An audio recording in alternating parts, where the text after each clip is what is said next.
This is what 1 million people living in one city looked like 2,000 years ago.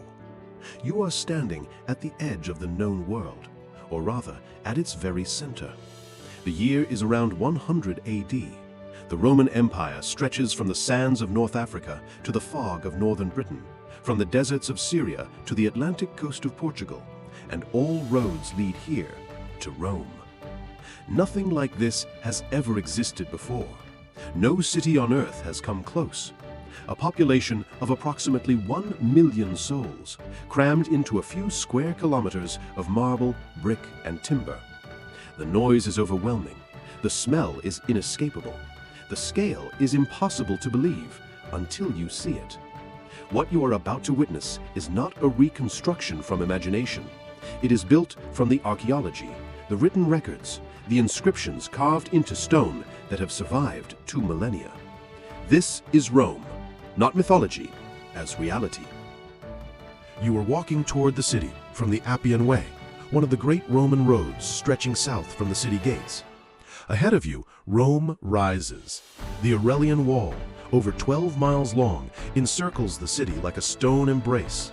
But even before you reach the gates, you understand the scale. The traffic alone is staggering. Merchants with carts piled with grain, oil, and wine. Soldiers returning from distant provinces. Slaves, thousands of them, carrying loads on their backs or driving oxen through the dust. Slaves made up somewhere between 30 and 35% of Rome's population at its peak. That figure is almost incomprehensible. For every free Roman citizen walking these streets, there was at least one person who was legally considered property. The entire economic machine of the empire ran on their labor. You pass through the gate. The city swallows you whole. The streets narrow, the buildings rise. The sound of Rome, vendors shouting, wheels on stone, laughter, argument, prayer, hits you like a wall. You are standing in the Forum Romanum, and the weight of what happens here is impossible to overstate. This rectangular open space, surrounded on all sides by temples, basilicas, and government buildings, is the political heart of an empire that controls perhaps 70 million people. Laws are made here. Elections are contested here. Triumphs are celebrated along the Via Sacra, the sacred way that runs straight through it. To your left rises the Temple of Saturn, its 8 surviving columns still among the most recognizable ruins in the world today. Before you, the Arch of Septimius Severus, though in this moment it has not yet been built. You are in the Forum at its greatest. Every surface gleams. The marble has not yet been stripped. The gold leaf on the temple pediments catches the sun. Orators stand on the rostra, the great speaker's platform, its front decorated with the bronze rams of captured enemy ships. Citizens argue, negotiate, and listen. This is not just a marketplace of goods. It is a marketplace of power. Step away from the Forum and into the back streets of Rome, and you enter a different world entirely. The insulae tower around you, multi-storied apartment buildings that house the vast majority of Rome's population. Some rose to 6 or 7 floors. The higher you lived, the poorer you were, and the worse your odds in a fire. Rome burned regularly. The insulae were built cheaply, packed tightly, and lit by oil lamps. A single tipped lamp on the top floor could reduce an entire block to ash within an hour. At street level, the city hums with commerce. Every doorway seems to contain a shop. Bakeries with loaves cooling on stone counters. Thermopolia serving hot food through openings in the wall like ancient fast food windows. Tanners and cobblers and knife sharpeners and fortune tellers competing for your attention and your coin. The streets are narrow, often just wide enough for 2 people to pass. They are paved with massive volcanic stone blocks worn smooth by centuries of feet. And they are loud. They are never quiet, not even at midnight. You hear it before you see it, the roar of 50,000 to 80,000 voices, a sound so vast and so unified it seems to come from the earth itself. The Colosseum, the Flavian amphitheater, is complete. Opened in 80 AD under Emperor Titus, it is the largest amphitheater ever built and will remain so. The four-story exterior rises 48 meters. The outer wall alone contains 100,000 cubic meters of travertine limestone.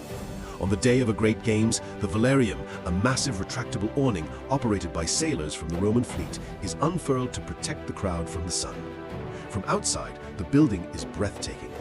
Inside, the organization is military in its precision. 76 entrances allow 50,000 people to fill and empty the arena in minutes. Below the arena floor, the hypogeum, a labyrinth of tunnels, cages, and lifts, hides the machinery of spectacle. Animals are raised through trapdoors directly into the sand. Gladiators wait in darkness for their names to be called. Above them, Rome screams. Turn away from the spectacle of the arena and walk north through the Campus Martius, the Field of Mars, to stand before a building that will outlast the empire itself, the Pantheon. Completed around 125 AD under Emperor Hadrian, this is the best preserved building from ancient Rome, and arguably from all of antiquity. Its concrete dome, 43.3 meters in diameter, will remain the largest unreinforced concrete dome in the world for nearly 1,300 years. You push through the massive bronze doors, 7 meters tall, original, still on their hinges, and tilt your head back. The oculus, the open circular eye at the top of the dome, is 8.8 meters across. Through it, a perfect circle of sky. Sunlight enters as a shaft and moves across the coffered ceiling like a sundial of the gods. The religious life of Rome surrounds you everywhere. Along every major street, small shrines, lararia, mark the presence of the lares, the household gods. Temples to Jupiter, Juno, Venus, Mars, and dozens of other deities compete for attention and devotion. Religion is not separate from public life in Rome. It is woven into every hour of it. Rome at its peak is two cities occupying the same space. You see this most clearly in how people live. On the Palatine Hill, the original hill of Rome, from which the word palace itself derives, the emperor and the wealthiest families of the empire live in sprawling domus, private townhouses built around colonnaded gardens called peristyles. The floors are mosaics of unimaginable complexity. The walls are painted in vivid reds, greens, and blues. Fountains play in the courtyards. Slaves attend to every need. Walk 5 minutes downhill and you are in a different century. The insulae press so close together that neighbors on opposite sides of a narrow alley can lean out their windows and touch hands. There is no running water above the ground floor. There is no toilet in most apartments. Waste goes into chamber pots, emptied, sometimes carelessly, into the street below. And yet, even the poor of Rome are not without entertainment, social life, or pride. The public baths, the thermae, are open to almost everyone for a tiny fee. Here, class distinctions blur. A craftsman sits in the same heated pool as a senator's freedman. In the baths, Rome is almost equal. Rome should not exist. Not at this size. Not in this location. A city of 1 million people cannot be sustained by a single river, especially one prone to catastrophic flooding. The Romans solved this problem with engineering of a scale the world had never seen. 11 major aqueducts fed water into Rome by the height of the empire. Together, they delivered approximately 1 million cubic meters of water every single day. That is enough water to fill 400 Olympic swimming pools every day. This water fed over 1,300 public fountains, 900 public baths, the imperial palaces, and, for those wealthy enough to afford a private connection, the homes of the upper classes. The sound of running water was constant in Rome. The city was never thirsty. Below you, the Tiber flows gray and swift, its banks lined with warehouses, horia, packed with grain shipped from Egypt and North Africa. The Tiber is Rome's artery. Every month, hundreds of grain ships make the journey from Alexandria to Ostia, Rome's port, and then up the river. Without Egypt's grain, Rome starves within months. The empire understands this. It guards that supply line with its life. Night falls on Rome and the city transforms. During the day, wheeled vehicles are largely banned from the city streets to reduce the chaos of traffic, so they move at night. The rattle and groan of supply carts begins at dusk and does not stop until dawn. Roman writers complained bitterly about the noise. Sleep was a luxury in the city that never rested. But there is another Rome at night, the Rome of taverns and wine shops, Copudi, that stay open until the small hours. The Rome of torches flickering in the doorways of temples where night ceremonies are performed. The Rome of the Vigiles, Rome's night watchmen and fire brigade, patrolling with buckets and axes, watching the insulae for the orange glow that means catastrophe. Look up. The sky above Rome is filled with stars in a way that seems impossible for a city this size. There is no electric light. The darkness is real.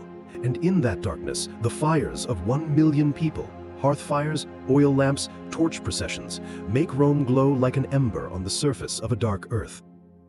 Everything you have seen, the marble, the crowds, the aqueducts, the roar of the Colosseum, is built on foundations that are already beginning to shift. The 3rd century AD will bring what historians call the crisis of the 3rd century. Between 235 and 284 AD, Rome will cycle through over 50 emperors in 50 years. The frontiers will buckle under pressure from the Goths, the Alemanni, the Sassanid Persians. Inflation will eat the value of the currency. Trade routes that feed the city will be disrupted. The population will decline. But that is still in the future. For now, in the 2nd century AD, Rome is at its zenith. The population is at its peak. The roads are maintained. The aqueducts flow. The grain ships arrive from Alexandria on schedule. For now, this city works. It is the greatest urban achievement in human history up to this moment.